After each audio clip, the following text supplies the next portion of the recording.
everyone had a good night last night? Everybody enjoyed their MAGFest? Last day, right? Excellent. Well, hopefully we will be finishing strong with collaborative gaming using your player backstories. So I think probably the first question that many of you are probably asking is, who the hell are we anyway? Will, do you wanna field? Yeah, that sure. one? Hi. Hey, hello. We are live from the Apocalypse. We are a not-for-profit TTRPG studio. We produce actual play content on twitch.tv and also in podcast form at Live from the Apocalypse. If you want to look that up, you are more than welcome to. We have a couple ongoing shows, a couple ongoing streams, and everything we do benefits a nonprofit or aid organization. We kind of go out of our way to reject the Twitch model of subs and bits. No judgment to anybody who does that, of course, but since Amazon takes, more than half of it, it's not really viable if you're trying to do charity work. So we just encourage people to donate directly. We stream like 4 ongoing games at the moment, a few short form campaigns as well, in addition to the podcasts, twitch.tv/live from the apocalypse, and also livefromtheapocalypse.com if you're nasty. That's what we do, I guess. I'm Will. Hi, I'm one of the GMs and the organizers. I use he, him pronouns. Okay, my turn. Hey, good morning. I'm Andrew. I'm also one of the admins and organizers. Run one of the consistent games on LFTA and have been working with Will on it since we started in, March of 2021? That sounds right. Yeah. So time has no meaning, but that sounds about right. I am Della. I am one of the other admins. I do not currently run a game, though that will be changing soon. But I do a lot of the behind-the-scenes work to make our large events happen, such as the 12 Days of Hasmus, which we just got finished doing, which met our fundraiser for the International Rescue Committee. Oh, okay, I guess that's me. Somehow I am literally never prepared for this. I am Brendan, he, him pronouns. I am one of the admins and game masters on Live from the Apocalypse, along with everybody else here.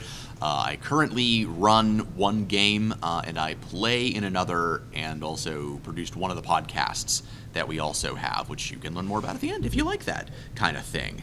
And so we're here to talk about using your players' backstories more effectively and increasing the collaboration that you have in your tabletop games. And I think probably a good segue into the beginning of that discussion is starting even with your game high concept that I think Will is gonna take us away with. Yeah, 100%. So in general, when you're talking about incorporating player backstories and player characters into world building, there are kind of 2 philosophies about it. And one thing that I really want to emphasize is to think of it less, in my opinion, this is all just our opinions. If you don't want to listen to it, don't feel like you have to listen to it. But then why are you here? Yeah. So I would encourage you to think about it less as a binary and more as a scale. And you want to figure out where to fall on that scale. On one end of the scale, I would say that there is building the world for the characters. And the other end of the spectrum, I would say, is building the characters for the world. And so building the characters for the world is kind of, I think, what you'd think of with the stereotypical Dungeons & Dragons campaign where the person running the game writes paragraphs and paragraphs about the setting and the world, and then the players read it and they decide where their characters fit into that, and then they make their characters as such. The other philosophy, which is encouraged by a lot of systems that have come out in the wake of Dungeons & Dragons, especially recently, where you basically start off with a completely blank slate, maybe just a high concept, and then you go into it with the players and you collaboratively build the world based on the characters that they made or the characters that they would like to play. And a lot of systems like Powered by the Apocalypse system sort of have that built into it, where you all kind of have some say, because Powered by the Apocalypse character creation is so choice-based, normally they give you a handful of choices and you decide, hair color and things like that from a list, really just designed to be able to pick it up and go whenever you want to. That world building access is basically baked into it. Neither one of these, I would say, is better than the other. In my opinion, it really comes down to the type of story that you want to tell. And I think there are benefits and there are weaknesses to both sides, and it purely depends on your style of GMing and your player's style of playing. And so that's an important thing to nail down at the beginning of the entire process as well. So creating, let's start with talking about creating the characters for the worlds, right? There's a benefit to that in so much that it is, I think, probably more beneficial. And these are like broad strokes. We're painting with broad strokes here, but I would say that it's generally more beneficial if you have new players, people who are maybe a little bit more cautious about trying it. I think in general, we have all experienced it where people who are new to the hobby are a little more hesitant about the role-playing aspect and not necessarily willing to like jump in 100%. That's something that comes with time and the comfort of knowing the people that you're playing with and knowing that like it's a judgment-free zone, it's a safe place, and that's very important for everybody to set the tone of as well. So when it comes to that method, giving them a whole bunch of information about the setting and saying, what do you want to play? Let's figure out where they fit into this world, can save a lot of strife and a lot of hesitation on their part and kind of make them feel, I think, a little more guided and shepherded into the hobby. Shepherded, a word? I think so, right? Sure, it's cool. Whatever. It's a word now. Awesome. The other option is something, I've seen this work for both new players and old players because they will surprise you. Players will always surprise you. And if you put them in a situation, again, where there is like comfort and it's a judgment-free zone and that's been made clear to everybody, they'll throw some wild curveballs into the world that you probably never would have thought of in a million years.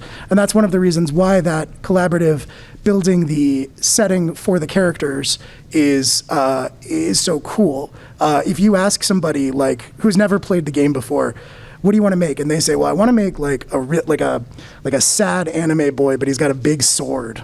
And then you already know a few things. You already know that like there are comically large weapons in your world. Why are there comically large weapons in your world?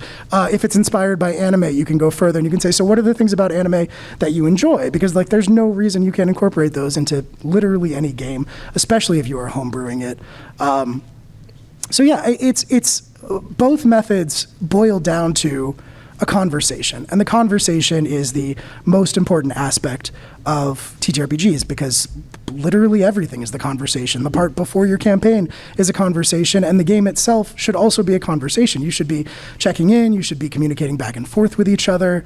There should be an ongoing dialogue. And if it's just you presenting the thing and saying, this is my setting, make your characters for this setting, and then you run them through the story, that's fine too, and it's a perfectly okay place to start. A lot of us start there, and I don't want anybody to feel like, hey, that's not okay. That's not how you should be running games. That's not the most interesting option. It is totally a fine place to start.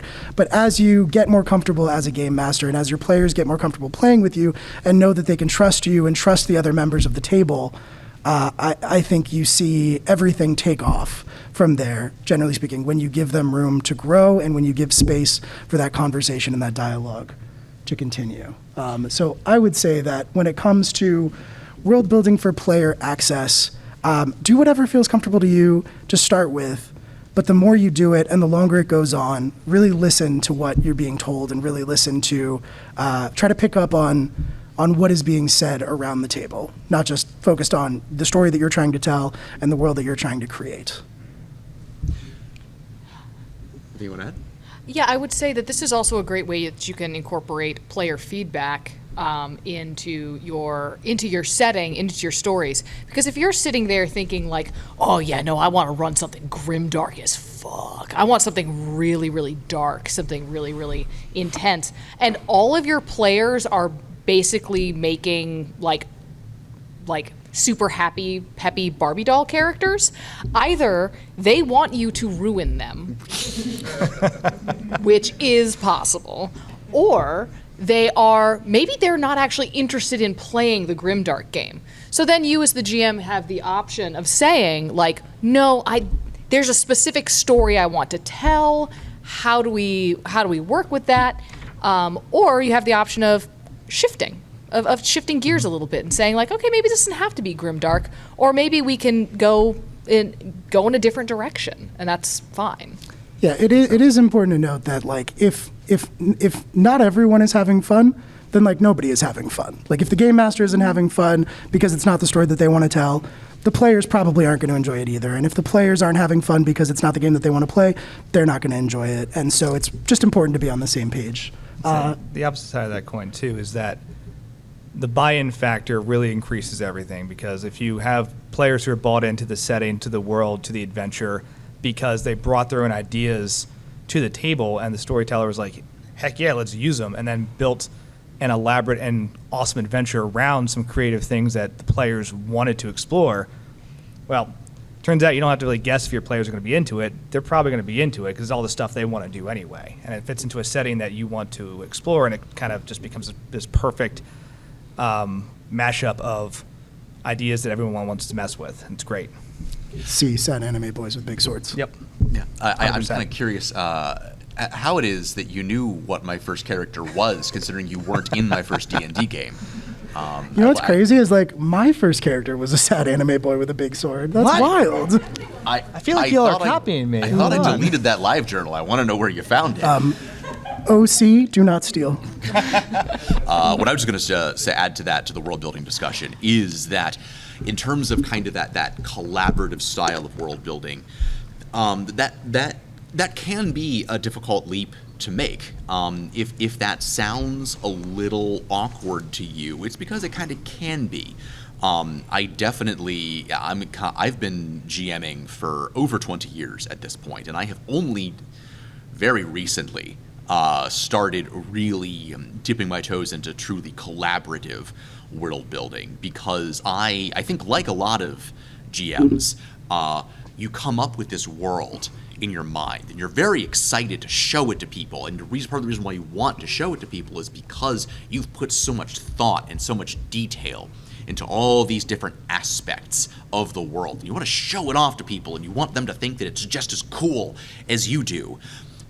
But, I think we have also probably all played in a game with a GM who has an incredibly detailed world, but you're looking at it and you're thinking, okay, so where do I fit in? Like, what am I supposed to actually do here? So I think it can be, if you find yourself struggling with it a little bit, that's also okay. It's gonna take some push and pull with your players, and also sometimes your players may not necessarily be immediately receptive to the idea, or may not really understand necessarily at first what they're supposed to do, because that, especially in the context of like Dungeons and Dragons, is sort of like the marquee game, as it were. That formula, as we have understood it for many decades at this point, is basically that the DM creates the story, and then the players play it.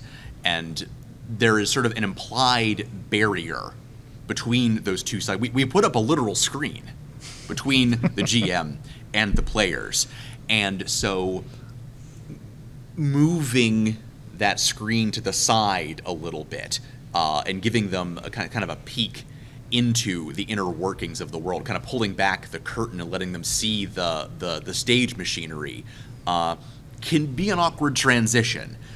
So if you're struggling with that, that is also natural. Yes, burn your screens, comrades. I mostly just have them these days because I put up barriers between me and everyone, if at all possible, at all times. I just don't want them to see my secret stash of snacks. I don't want to share. Got snacks? Of course I have snacks. I think maybe the last point before we move on from this, it sounds like we're winding down on world building for player access. One of the things that I really like doing, some systems do this as well, is sort of the Mad Lib style of world building, where you paint with broad strokes. You're like, all right, this is the kingdom that I want to play in. It's like very industrialized. It's on the verge of religious revolution or something like that. And then you kind of make spaces in the setting where you can go around at your table and say, so there is a major bad guy who is threatening our kingdom. What's his name? And then you can move on to somebody else and say, does he live in like a keep or a moon base or like underground in a volcano? What's the deal? And just, kind of spin off of that, take ideas from players. If somebody else has an idea they want to throw into that, you can tack that on and just kind of create something together that, again, like Andy was saying, results in better buy-in for your setting from the players. It'll be a more interesting place for them to experience because they've had a hand in creating it. Heck yeah.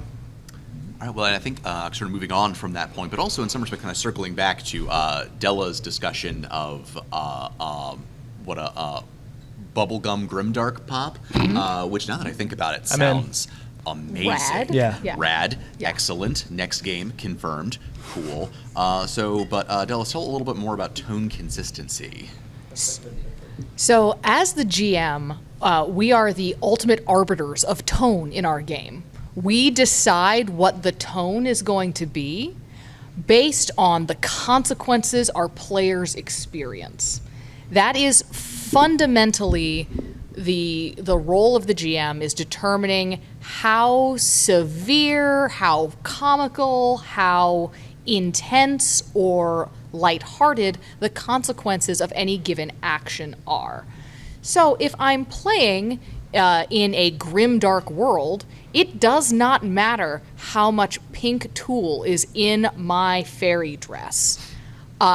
If the Space Marine hits me, I'm going to die.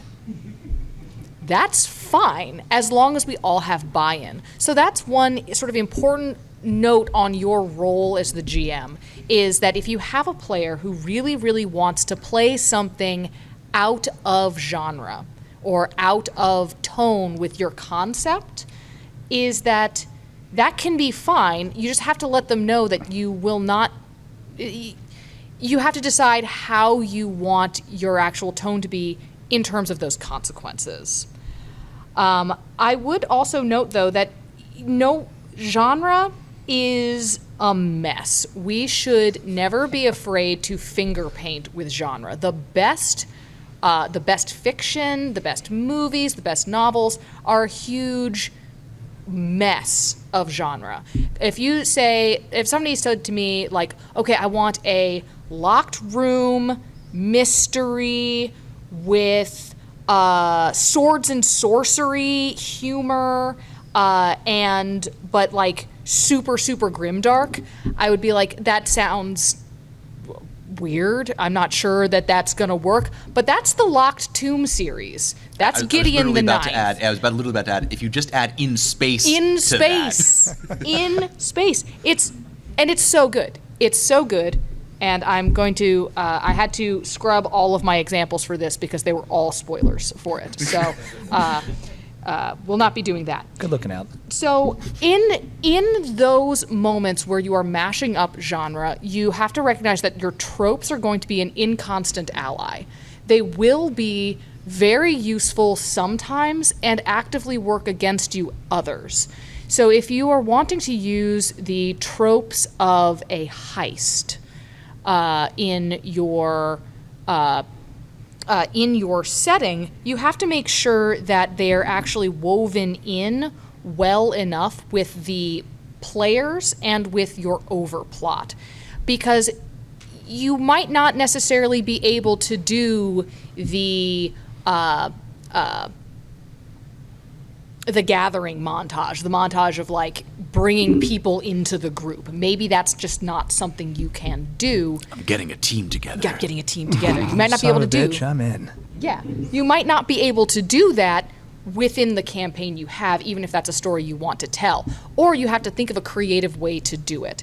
Consider what tropes you want to use and use them judiciously, and don't feel like you have to subvert every trope you see. Trope subversion is great, but also use it judiciously. A huge point for bringing characters into your game, though, especially characters who are operating against the stated tone of sort of the mission statement of your game, is empathy. Like you, as the GM, ideally you will be a huge fan of your PCs. You want to find something to like about this character, even if it's not necessarily a character type that you would enjoy. necessarily enjoy playing. So finding those points where you as the GM can emotionally connect with the character, not just with your buddy the player, but with the character, is going to help you tell a better story. And that will also allow you to help build out the history and weave that character's history into your world. Where are the points of physical and familial connection that that player has? What have they written down? And where can you use those notes as a jumping off point? We'll get to that a little bit later with Brendan's section on engaging both the novel and the post-it. So the idea is, so let's say you've got a Pirates of the High Seas game that you really want to run. And somebody has made the Bubblegum Princess character, and they've given you a backstory of, oh, she wanted an adventure, so now she's on this pirate ship. Okay. That is fine, and you can use then think about your tone consistency. We're going to be doing cannon fire. We're going to be doing fighting on ships. We're going to be fighting in close quarters. We are going to be firing cannons. We're going to be doing a whole lot of both ship-to-ship combat and like climbing in rigging. So I don't know about your little your pink dress. That's still fine, but that's also not the more interesting stuff for the character necessarily. That's all aesthetics. The interesting stuff is, so she's a princess. Who's her family? What's she a princess of? How did she convince the captain to let her on board? If the character is playing a femme, what is the role of nobility and femininity at sea, in the Navy, on a pirate ship? What are the cultural factors that drive people into piracy in your setting, that drive people to live this life? And what I would ask also is, who wants her here? Who thinks she's great? And who really hates her? Who doesn't want her there? And who does want her there? I would also say that your most tonally inconsistent characters, most tonally inconsistent PCs, are the ones that can be the most interesting to tie directly into your overplot. Because your characters who are more tonally consistent with your world are going to have all kinds of other stuff to do. They're going to be the ones who it's really easy to be like, yeah, I'm the sneaky rogue. We just made it into harbor. I've got like 3 places I know I want to hit up. But the Bubblegum Princess is does not know what she's doing. She is absolutely out of her element. So tying her more directly into the overplot of the game gives you a lot more stuff you can do with her. So why does your big bad want to ruin her day specifically? Can be a really good way to manage tonal consistency while not spoiling your player's fun. Because that's what your player wants to do, and that's cool, and we can be flexible and still tell the stories we want to tell. And that is how you get from Pirates of the Caribbean 1 to Pirates of the Caribbean 2. Yeah. Yeah, he's right, though. Actually, I think Nailed it. discussing oddball concepts and sneaky rogues and sad anime boys is actually a pretty as good a segue as we are going to get into our next section. Yes. All right. So like I said earlier, I'm Andrew. I'm going to talk about not letting your loners be lonely, okay? Show of hands real quick. Who's ever like just played the rogue loner or shadow character? Like, that's one of my favorite types of tropes to play. I never stopped. Stop. There you go. I see. I was going That's to say, commitment. Hell yeah. put your hands up, you liars. I was about to say, yeah, I see a lot of hands in the air, and I see a lot of liars. So if you haven't played the character, you probably know somebody who has, right? And I love the loner type characters, the shadow characters, the rogue characters, the plucky thieves, whatever. But there's a little extra that has to be done when you're kind of designing those characters to fit them into a story and the world around them, so that the party and the DM just know how to interact with that character, just because of its nature of being someone that is a little closed and standoffish. In a collaborative game, you got to take a few extra steps to get right. So the big three things I want to talk about are basically creating party buy-in for that character, both from the player to the rest of the party and the DM. Negotiating the party tone and dynamic of how all these people get along in this crazy adventure, and giving opportunities for the loners to actually shine in the shadows, right, where they're usually most comfortable. So if you don't have party buy-in and you don't have collaboration for your loner type character who might want to keep a lot of stuff to themselves, the question that's going to come up a lot, and you've probably seen it in a lot of parties, is what is your character doing here? Right. Well, we did the mission. Why are you still here? Because you clearly don't like us. There's no common motivation. You seem like you're begrudgingly involved because you, the player, are here at our buddy's house and we're playing D&D and you're trying to get involved. But narratively speaking, your character would probably move on. So what's up? Well, building that infrastructure kind of bypasses that question coming up. So as you get into it, you want to start to define how that character is attached to the rest of the party, right? And it can be begrudging at first. It can be a reluctant attachment. That's fine. It's something to get the character's foot in the door. It can be as simple as, I'm here because I owe somebody a debt and I'm just trying to clear it. I'm here because my good boy paladin himbo friend here is going to get himself killed if I don't tag along. And I don't like the heroics, but you know what? He's a good dude, and I'd rather not see him get got in a dungeon. Okay, but tell us about your characters. Yeah, we're talking about pretend. Oh, sorry, this is about characters. So, it could be as simple as like, hey, I just need the money. Right? That's fine. The thing is, those initial motivations are not the ones you want to have that character cling on to for the long haul, because it's not going to be substantial, right? Eventually you clear that debt, eventually you get enough money, eventually, your friend's no longer in danger, maybe, and the character moves on. So you start moving into something more substantial, right? And you have basically internal, external motivations that you can look at, and you can kind of pick and play on how you want to do it. This is a conversation that, again, you're just having this with the DM, you're having this with the other party members, you're having this in your session 0 and along the way of the campaign as you kind of develop and grow this character, right? External motivations are simple things like actual friendship. Hey, I like you guys. Simple enough, right? Power friendship and such. Found family, common enemies, or enemies that you make along the way. Maybe you just wanted to do one job and you pissed off somebody with a lot of power. The real campaign was the enemies we made along the way. 100%. It's always capitalism. It's always It is always capitalism. Yeah, that's actually true.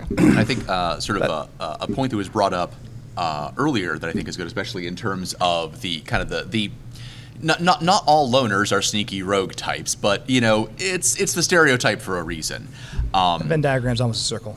And I think to find ways to both draw out your loners, to go out of your way to engage them, to try and sort of pull them kicking and screaming into group activities. Mm-hmm. And one good way of doing that is, something that was brought up in conversation earlier, is that particularly when you are doing sneaky rogue shit, just doing that by yourself is a good way to get caught. Heists have teams for a reason. Yep. You need a distraction. You need an extraction team. A good heist or a good infiltration or exfiltration needs a lot of different roles, not just the Sneaky boy. I went to go conjure the name of a stealthy protagonist, and in real panel lights on me fashion, I've now conjured nothing. No one has ever snuck in any media ever. Sure, yes. No, that's a very good point, though. So we're talking like those, because I have a follow-up on that as well. So we're talking motivations, and you talk about common enemies, common goals, that kind of stuff. That's all external. And then you got the internal motivations too, right? You have the hero's journey concept of like, oh, maybe I'm into this hero thing. Or like, again, maybe I want to be the hero adjacent friend who, the good boy heroes are going to do their thing, and like someone's got to watch their back who's got a little more streetwise because they're going to get taken advantage of, but still with good intent, right? I'm just kind of keeping them safe from the more nefarious, underhanded stuff in the world, right? Resolution of trauma and healing. Like, why is this character alone to begin with? Why are they so standoffish? Something they can actually go, well, maybe this is a found family thing and I can grow and trust again. Could be an arc, right? And then self-actualization and finding hopes and dreams beyond survival and finding your place in the greater world as the story goes on, right? Because that's the whole journey. You look at the movie version of Lord of the Rings, right? You go with Aragorn. Aragorn starts in a bar. Basically, Gandalf says, hey, meet these hobbits and escort them. He's like, yep, doing the wizard a favor. Got it. It's a shadowy guy at a bar drinking, a beer with his like little cloak up. Next thing you know, he's part of the fellowship, right? That's going on. He's like, okay, his motivations are changing. Next thing you know, Merry and Pippin are gone. He's like, oh, man, I'm really invested in these guys. I got to go find these guys. Next thing you know, he's like, I should really confront this whole King of Gondor thing from my past and like actually maybe take my place in the world. And it all starts from just, being in a corner in a bar somewhere. So you can kind of see how those motivations play in on a grander scale. Does that have to be the same story every time? No, but it's not interesting if it's like, well, I did the escort mission and now I'm going to go back to whatever I was doing elsewhere. Right. To tie it back into what Della was talking about earlier, a great way to like subvert this, if you are someone who plays these types of characters or you want to try playing one of these characters, you could do this preemptively, but if you are the GM and one of your players suggests one of these characters, a great tool chest for this is tropes. Like Della was saying, there are so many tropes about why reluctant heroes come along with the party. One of my favorites is nobody can kill you until I kill you.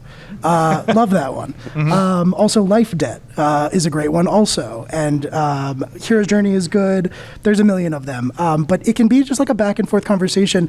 You are telling a story. You're not playing a video game. You're not writing a book. So they have agency. The players have agency. You have agency. If you are the player, this conversation can, you can talk about your long-term intentions with the character. Like, well, I want them to be really grumpy and grimdark at first, but then they're going to like warm up to the idea of being a hero. And then the GM is like, great, love that. Let's work on that over the course of the story. Mm-hmm. Absolutely. And that actually just goes right into the point that I was going to bring up next. I did that on purpose. Oh, so smart. I love it. Good teamwork.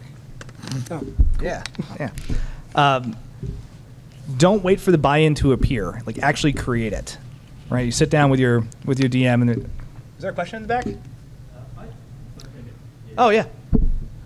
So what do you do if you have a character that you think you really want to do? You know your GM says, yeah, I'm really good about it, but then the rest of your party, like, they're not super interested in it, but they're not against it. So. You have to buy into your character that you have into it, but the GM also found your character that's interested. Hey, that character, we can see how you can spin that into the story. The rest party is like, okay, sure. Okay, so to make sure everyone else heard the questions, basically, what do you do if you have a character that you and the GM have talked through, and the GM's like, okay, yeah, and the rest of the party, though, is a little more hesitant on the character itself. Is that an accurate summary? Okay. A lot of it goes into, I'd be curious to hear your takes on this as well, but in my opinion, a lot of it comes into what is the adventure that all of you are playing together, right? So if the party's not into it, take a step back and ask the GM and the rest of the party as well, hey, are we doing Pirates on the High Seas? Are we doing investigative mystery? Are we doing space laser battles, right? What is the actual zoom out macro plot and genre that we're looking at here? And then if the character doesn't fit, okay, maybe to take some tweaks or something like that. But that's probably the best way to take a look at it from that perspective. If it's not something macro and it's something like with a very specific personality thing, niche, whatever, that you want your character to have a motivation that the rest of the party doesn't like, try and talk through it. Honestly, the best way to do it is just literally say, hey, what is the hindrance here, right? Some people just say, hey, that plot really bothers me because X, Y, and Z. It's never turned out well before, and I don't like playing adjacent to it. Okay. Maybe you tailor it. Maybe you have a conversation, say, hey, will you trust me to try to do this in a good way that's actually not going to be a problem for you, right? But that feedback is essential, and eventually, hopefully, you come to a agreement and conclusion somewhere with everybody. But that's how I would approach it. Any other thoughts on that? Only that you've interrupted the format I broke the. Questions are at the end. I love engagement. We appreciate the question. We do. We do. There will be time for more questions. The only thing I would tack on there is I would make sure I would talk to the other players and, like you said, just say like, why are you not into this? What's going on there? Is it something you can address? Yeah, and some of it may be sort of digging down a little bit deeper into sort of your, like you were talking earlier about tone consistency and making sure that that oddball concept sort of fits with everyone else's vision of the game. Everyone in the game is a player, including the DM, and you may have all sort of basically decided on High Seas adventure, but there's even within that, there's a pretty big gulf between, say, like Master and Commander and Our Flag Means Death. Like, both are great. I love both, but they're not the same thing, despite ostensibly having a lot of things in common on the surface. So that might be a situation where you need to drill down a little deeper into what everyone is looking to get out of this game. In terms of the interactions that they are looking to have with both the world and with each other. And actually, I think that is actually a point that I was going to bring up in the next section, which was engaging both the novel and the Post-it note.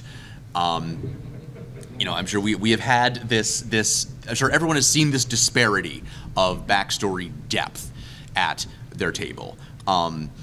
You have the guy who is like, I am a mercenary. Cool. And then there is the player that has the novel length backstory for their OC they have been working on since middle school. It has appendices and a glossary of terms. And I love that for them. Both of those are important. It can be very easy as a GM to look at the bigger backstory and think the bigger is better, because we're all kind of creatives. We all like to write, and we see someone writing this epic length backstory. It can be especially if they've gone out of their way to integrate it into your world somehow. That's very rewarding, and it can be easy to look at this buffet of options for interactions with your world and to focus on that to the exclusion of someone who hasn't seemingly given you a lot to work with. But it's just, for fairness sake, it's important to engage with both of those. And I would also argue sometimes less is more. Sometimes if a player has this epic length backstory, you look at it, and kind of like I was saying earlier with playing in a game where you look at this richly detailed setting, but you're wondering, where do I fit into this? You can also, look at a character's backstory that is rich and detailed and dramatic, but also wonder, okay, but how is any of this actually relevant to the game? Where do you fit into the game with everybody else and in the world that we've collectively created? Whereas then conversely, the Post-it note backstory, I am a mercenary, family kidnapped by ninjas, I'm an owlbear, but tiny. That is a tabula rasa. That's a blank slate that you can potentially, with their permission, collaboration is key, you can add in a bunch of elements. You can create your own ties into their backstory in your world. Talk about like, do you have any siblings, family members? Cool. Jotting that down for later. But you do also have to kind of calibrate what each of them is looking to get out of the game. Part of that is just, it's very easy for us as GMs to sort of default to the old threaten your loved ones idea. We sometimes joke that our players in their backstories are basically just giving us a list of potential hostages, and hey, that's great. It's an old chestnut for a reason, but it does get old. And I would definitely encourage GMs to try to think outside the box, to try and think of solutions that do not, in some respect, involve going and killing something in the head. This can be difficult in Dungeons and Dragons, especially, just because so much of that system is built around killing things in the head.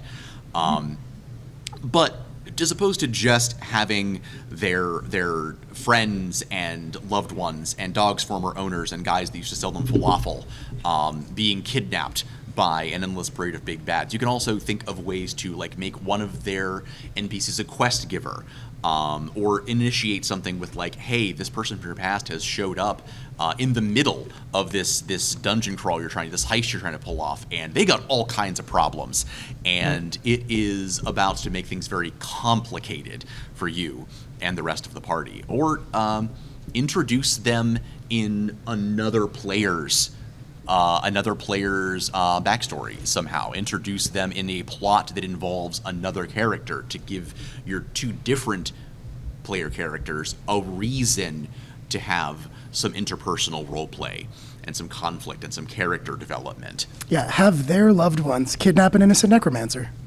Ooh, that's good. Or better I like yet, that. have one of their loved ones kidnapped by another one of your players' loved ones. That's thinking outside the box. Galaxy brain move right there.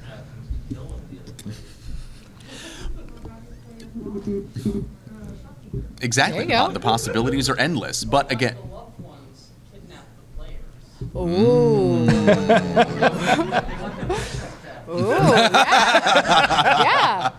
I did actually have that happen in a game where someone basically gave me a 2-sentence backstory of that she was an elven princess who had run away to a life of adventure. But she'd give me one important detail, that she ran away from the altar to a life of adventure. She ran away from an arranged marriage, and I was like, all right, cool. Yes, I can work with that. And the noble family that she jilted at the altar were none too pleased about that, and they were about to make it the entire party's problem. But again, you also have to talk about sort of what kinds of interactions they are looking to have, because in the case of, say, the Post-it note backstory, you may want to introduce a bunch of these elements, but it may be that that player just isn't all that interested and invested in the role-playing side of things. They're more here for a kind of beer and pretzels kind of game. They're not against everybody else having a lot of the deep role-play, but that may just not be what has drawn them into the game. They're here to be a fighter and to fight things. And they're just not really engaged as much with having role-play with their character. Conversely then, with the novel-length backstory, sometimes you look at these backstories and you're like, well, this is already a completed character arc. Everything important that has ever happened to this character has already happened. There's nowhere for this character to go. And you may talk to this player and discover that, yes, they want to play this character, but mostly because they just kind of want to embody them. This is their novel. This is their baby. They don't want anything really bad to happen to them. And while I don't cookies. Right, yeah. I don't love that as a concept, but you know, there is room for all sorts at your table as long as you are able to get everybody on the same basic page and have everybody having fun. The common D&D adage, we're not writing a book, goes both ways. Yes. Very Do true. you guys have anything you want to add to that? So we open up for questions. Yeah, I think that's a Yeah. good segue in. Nope, that's not the right key. Into yeah. You've had your questions. hand Yes, up for a you've minute. had your hand up for a minute, so definitely get Yeah. you. Yes. Yes. So this is probably more a question of like device or mentality as opposed to an actual like practice. I'm definitely more of a novel writer as opposed to a post-it note writer. But my biggest problem is like when I encounter post-it note writers, I usually press a lot to get more information out of them. And when I don't get information out of them, I have a bad unconscious habit of, well, these characters have given me much more backstory, so I have a bad habit of focusing on getting their issue solved and sometimes forgetting the person who gave me the focus. And that's, I think, goes back to those are the players you can build into your overplot, because the characters who give you background, those are the ones that you've got their buy-in already. You don't need to court their buy-in. But there is nothing more rewarding than a Post-it note, I'm just here for beer and pretzels and hanging with my friends character suddenly getting fully invested in your game. So my philosophy there is the less buy-in you have, the more important it is to try to tie them into overplot or give them specific focused subplots. I mean, and that can feel very counterintuitive. Going out of your way to give plot hooks directly into the main story to the people who gave you less backstory. But kind of like Della was saying, in some respect, the people who have given you the novel-length backstory, they're already invested. They're already there. And in some respects, like, they kind of got some of their reward in the setting for having they developed this backstory already. And it's not to say you should ignore them either, but that, yeah, sometimes the post-it note length backstories are the ones that are sometimes easier. It's easy to hook them into your overplot because all that blank space around that post-it note is free real estate.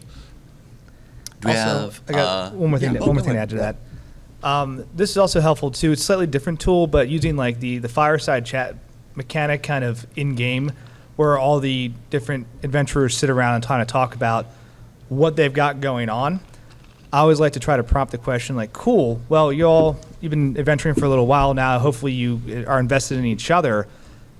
How can you all help each other achieve your goals, right? And that starts to, I think, lay out some pretty simple paths for somebody who maybe isn't quite jumping into macro plot, but goes, I have friend has problem with, the Wizards Guild. I want to help friend with problem with Wizards Guild. And then, well, what are your issues? Well, I actually have some problems with things that they would like to explore or try out, because they'll probably bring up something that makes sense to them that seems neat to look at, right? And then hopefully you can go from there and kind of build the momentum and spring to bigger and bigger plot. I just have two quick things to add to that. Sorry, I know there are hands up. One thing I would shout out, there's a group of developers for D&D content, as long as they're still able to do so, called Abyssal Brews. They put out a thing called Campfire, which is like basically just a small rule set for like overland travel. When your characters are traveling for a long time, it's like a series of cutscenes where you can do fireside chats, and there are like rules built in for that kind of thing.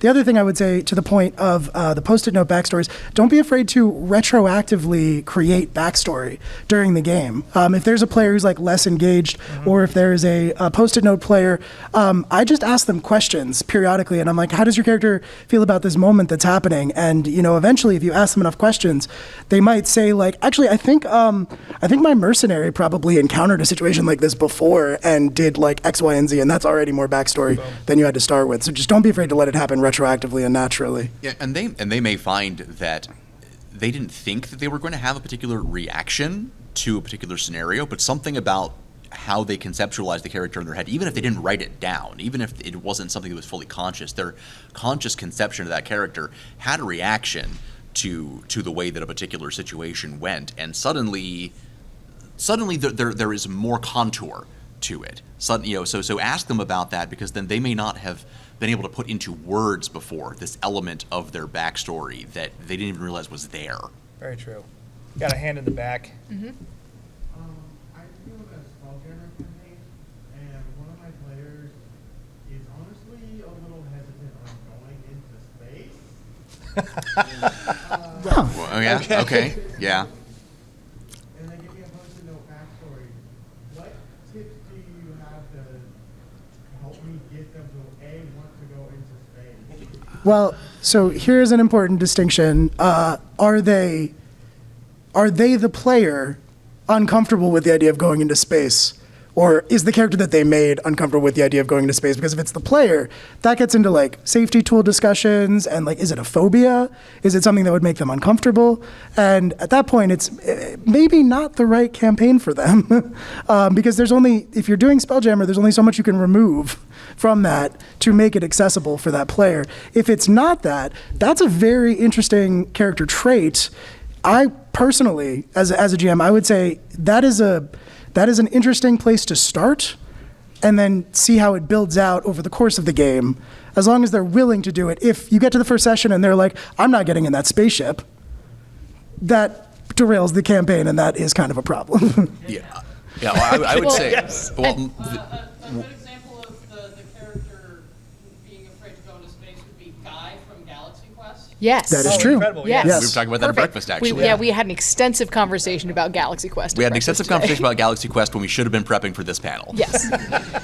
I was I would say that in terms of that very specifically, that makes me think of a couple like real world examples of very similar things.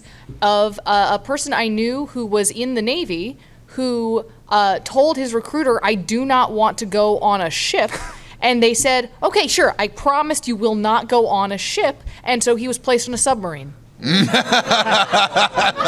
Got him. Well, what I was going to say is, interestingly, that assuming this is a character thing, that the character doesn't want to go to space. Now, assuming that they're not planning on just like dragging their feet every single time, and they're willing to work with you to make this just like a bit in the campaign, the two things that immediately occurred to me are Gene Starwind, the protagonist of Outlaw Star. Oh, yep.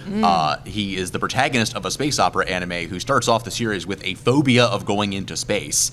And also conversely, like, McCoy from Star Trek, who, yes, he's in space, but he, hates using transporters, and he complains about it constantly. So that can be a good bit for a character as long as they are willing to have that be a starting point that they're going to grow from. I think... So you had I think the longer hair in the mid row, you had your hand up for a minute, so... fair enough. It's easier to hear me. Yeah. How much preparation do you do with your players in terms of integrating their backstory into the campaign, or do you just surprise them? Here's your brother.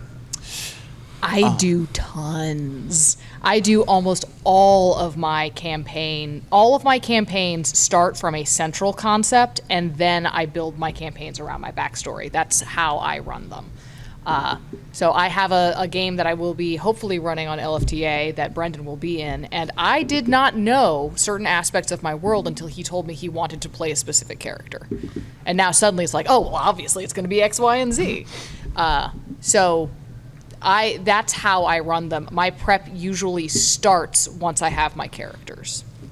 I tend to do. I try to kind of split it 50-50. 'Cause on the one hand, I do think it is useful to kind of I think the current role playing term is steering, which is sort of collaboratively developing kind of where you think that this kind of interaction is going to go. I always kind of think of it kind of like working an angle in wrestling parlance as well. I think this is very, very useful and something that I think you need to do for really good stories. But at the same time, I think there is something to be said for surprising them, because if you already know everything is going to happen, it loses a little bit of the novelty. So I do like to preserve at least a little bit of that spontaneity, or at the very least, I might let them know, like, okay, cool, you've given me some good ideas of where we're going. You've given me something to work with. And again, assuming we have done sort of these safety tools before, and we haven't talked about those a lot, but there's something we use a lot, is safety tools and consent checklists. As long as we've all filled those out, we all know what our lines and veils are for a particular campaign. So, they know that they can trust you to be to take that information and to surprise them with something that will be compelling and maybe even shocking, but that also is something that they're going to be comfortable with, if that makes sense. We did talk about safety tools in our panel last year, so you want to be a DM, you can find that on the MAGFest YouTube channel. Yeah. True. And in our Discord. So one of the models I like to use for that is kind of a two-fold approach, right? First one is I'll sit down, make all the characters during the session 0, and then do a pre-campaign mini arc, right? So it's just, okay, it's going to be 2 sessions, maybe.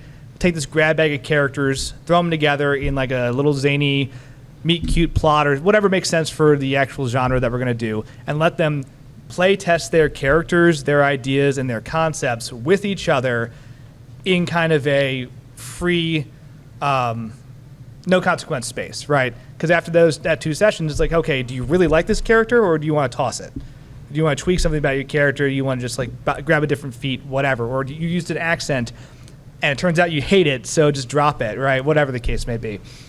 But Call me out. Do we have any That's funny. other Well, questions? hold on. There's a second part to this. Oh, sorry. My So bad. the second part is doing that also solidifies backstory as you're talking to them. And I like to just ask, hey, are there concrete things in your backstory that you don't want messed with, right? And when they say, yeah, it's very important to me that like this relationship be exactly as I say it is. I want my dad to actually be proud of me in this fantasy backstory, right? Or whatever the case may be. That's how you know it's fantasy. Right? But outside of that, it's like, cool, what can I mess with here? And that's when you get the, you know, long lost brother that shows up, or like, hey, this crazy backstory of like someone making a deal and it's a fake bargain that your name was thrown out there and you didn't know about it, and all these other things you can just start throwing that way with the already added knowledge that the player's like, yeah, sure, do whatever, just keep this one thing intact. That's pretty good operating space at that point. Just real quick, I tend to follow a very strict formula when I'm planning my games, which is I plan the tone, like the overall elevator pitch, like mech pilots, but it's miners' rights, and then like build the vibe, get the players, we make characters, we talk about that. So I plan where I want the adventure to start, and then once the characters are made and we've talked about it, I plan where I want the adventure to end, based on those backstories and based on those conversations that we've had. And then the middle, you can just build out for as long as people are interested in playing the game. You can just keep having things happen, slowly build to that end point based on everybody's backstories, and then when everybody is like, I think I'd like to play something else, or like, I'm losing steam on this game, you just end it in a very satisfying way. All right, I think we have time for one more question. Yeah. All right, yes, you've had your hand up for a minute. So when I was young, I always tried to be a fan of my PCs, but I found it really hard to do that to keep sessions in. It turns out that playing on murder hobo is one to go around killing people. Yeah. Clever angle you can take on this that isn't just taking them out of the character and asking them to go there. Boy. Boy, oh boy. I've got a couple hot takes on this. How much do you like them? That is a big part of it. Yeah. I think it is very good that you're having the conversation with them out of character, because a lot of people will get frustrated and do stuff in game first. So it's actually nice to hear that you're having that dialogue, right? In the game, I am so much of a fan of tone consistent consequences. Like, okay, hey, look, the game we're playing is you're all heroes, and if you start doing crazy stuff, like this is the fuck around and find out chart, right? If you fuck around this much, you will find out this hard, right? And This is a real chart. It's very much a thing. I have a graphic. But the thing is, like, that is a way to show over time, like, hey, if you start doing crazy crime stuff or murder hobo things, and like now suddenly the things your characters care about get seized by, like, you know, fantasy FBI, or like you're under investigation for whatever, or like, you know, all these things are happening that these characters are no longer able to thrive in their environment because consequences of their actions are catching up with them. Maybe that changes their mentality as well, right? I do sort of introduction D&D games for middle schoolers a lot, corrupting the youth of the nation, as it were. But inevitably you tend to get one or two who kind of want to murder hobo, and that's actually okay, because they're just discovering role playing. They are just discovering the concept of, like, wait, I can do whatever I want. So usually what I will do is start off by going a little bit out of character and being like, okay, cool, you can do that. You can do this, but just so you know, there are second order consequences from this. That you can murder hobo, but that does not insulate you from consequences happening to you. Just them letting them make that connection between satisfying the id, satisfying the chaos goblin moment, and thinking about what could potentially happen as a result sometimes may be enough. If that is not compelling for them because they are so disconnected from the character that they don't care because the consequences aren't real, because they're like, oh, whatever, I'll just make another murder hobo if the guards come and kill them. At that point, it seems like they're probably more interested in trolling the GM. If they are so disinvested in their character, they're willing to suicide them for the sake of having a moment of murder hoboism. It sounds like there probably is a disconnect in whether or not you guys are looking for the same thing out of this game. Very true. if it turns out you are looking for the same thing, if you are genuinely, if this is just what they want to play and they're generally otherwise excited, you can always do what real life does and have dramatically asymmetric consequences. Very frequently, we are not the ones who suffer the consequences of our actions, but the friends and people around us are the ones who suffer for our consequences. Make it everybody else's problem. The rest of the players will get them to stop. Just because fuck around wasn't in caps lock doesn't mean that find out can't be. Exactly. Exactly. And I think that actually we are just about out of time. So if you enjoyed this panel, and we sincerely hope that you did, we didn't just waste your time for the last hour, you can find us at livefromtheapocalypse.com. We are also on all of the things. We stream on Twitch. That is the main thing that we do. You can also join our Discord, where we hang out with a bunch of cool people and shitpost about role-playing games. And Will is actually a lot better at this pitch than I am, so Will, please take this cup away from me. No, that's it. Livefromtheapocalypse.com. You can join the Discord. You can find all of our socials. We are at Live from the Apocalypse on every social media platform except Twitter, which has a character limit. We are Live from the APOC on there.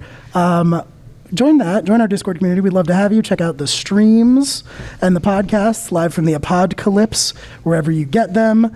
I have a question. Can I ask you one last question? Yeah. Is that the DuckTales font? Oh, wow, I think it is. I think it is. Great question.